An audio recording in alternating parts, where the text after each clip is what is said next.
मुल्क में जहां कोरोना की तीसरी लहर शिद्दत इख्तियार करती जा रही है, वहीं अप्रैल के महीने में ना सिर्फ रमज़ानुल मुबारक का आगाज़ हो रहा है, बल्कि मसीही बरादरी गुड फ्राइडे और ईस्टर, जबकि सिख बरादरी वसाखी का त्यौहार मनाएगी। ऐसे मौक़ों पर कोरोना SOPs पर अमल दरामद करना किसी चैलेंज से कम नहीं है। वफाकी हुकूमत का कहना है कि रमज़ानुल मुबारक में मसाजिद बंद नहीं की जाएंगी। गुज़श्ता साल जब रमज़ानुल मुबारक में जो गालिबन पहली लहर थी कोरोना की, पहली जो है, उसमें भी ये मसाजिद में जय्यद उलमाए कराम ने और बिलखसूस जो ज़िम्मेदारान उलमाए कराम की नुमाइंदगी जो है, उन्होंने भरपूर तरीके से जो है एतमाद के साथ जो है वो लोगों को भी एतमाद में लिया। लेकिन मैं ये समझता हूँ इस मौके पर हमें और हुकूमत पाकिस्तान को और हमारे जो इंतज़ामी उमूर के इदारे हैं उन्हें बिलखसूस ये ताउन करना चाहिए लोगों के साथ, ताकि लोग इस मौके पर अल्लाह ताला की ज़ात के साथ जो यकसुई से तौबा इस्तिग़फ़ार करें। वैसे भी ये बख्शिश का महीना है, रहमतों का महीना है और बरकतों का माह मुक़द्दस है, तो इस मौके पर जो है SOPs के तहत जो है मसाजिद में जितना हो सकता है आकर के उनको अल्लाह ताला को राज़ी करना चाहिए। मसीही बरादरी 2 अप्रैल को गुड फ्राइडे और 4 अप्रैल को ईस्टर मनाएगी। इस दौरान गिरजाघरों में खुसूसी इबादत का एहतमाम किया जाता है। मुख्तलिफ अदियान जो हैं और ख़ुसूसन मसीही जो हैं वो गुड फ्राइडे और फिर ईस्टर का त्यौहार मनाने वाले हैं। हमें इस बात का ख्याल रखना है कि हम ज़िंदगी को आगे बढ़ाएं, हम मौत के हर उस वार को रोकें जो किसी भी अमल से दूसरों के लिए नुकसानदेह हो सकता है या हमारे लिए नुकसानदेह हो सकता है।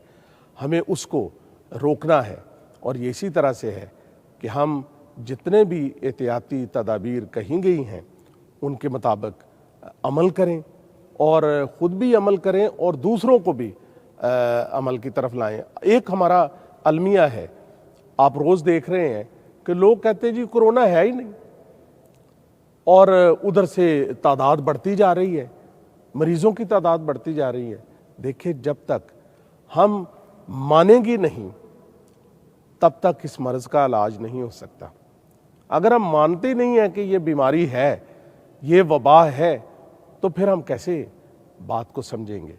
लिहाजा हमें तमाम अदियान से और मसीहत से भी यही सबक मिलता है कि हमने ज़िंदगी को आगे बढ़ाना है, और ख़ुसूसन ईस्टर का त्यौहार जो फ़तह और ज़िंदगी का त्यौहार है। और देखें, इस सारे माहौल में हमें बहुत सारी कुर्बानियाँ देनी पड़ रही हैं, हमें समाजी फासले इख्तियार करने पड़ रहे हैं, उस तरह की हम मेल जोल नहीं रख सकते, बहुत सारी कुर्बानियाँ देनी पड़ रही हैं, लेकिन जो कुर्बानी देना जानता है उसे शिकस्त कोई नहीं दे सकता। 12 अप्रैल से सिखों के त्यौहार वसाखी और ख़ासा जन्मदिन की 3 रोज़ा तकरीबात हसन अब्दाल में शुरू होंगी, जिनमें भारत समेत मुल्क भर से हज़ारों सिख यात्री शरीक होते हैं। कोशिश हमारी ये है कि हम गैदरिंग करें, लेकिन महदूद पैमाने पे, और कुछ दिनों में हमारी मीटिंग भी होने वाली है, इसके ऊपर डिसीजन भी आ जाएंगे। हमारी ये दुआ है कि अल्लाह ताला पूरी दुनिया को इस बीमारी से निजात दिलाए, हम ताकि एक दफ़ा फिर ये खुशियाँ हम मिल जुल के मनाएँ, बैसाखी मनाएँ, ईद मनाएँ, ईस्टर मनाएँ, सारी चीज़ें मनाएँ, दिवाली मनाएँ।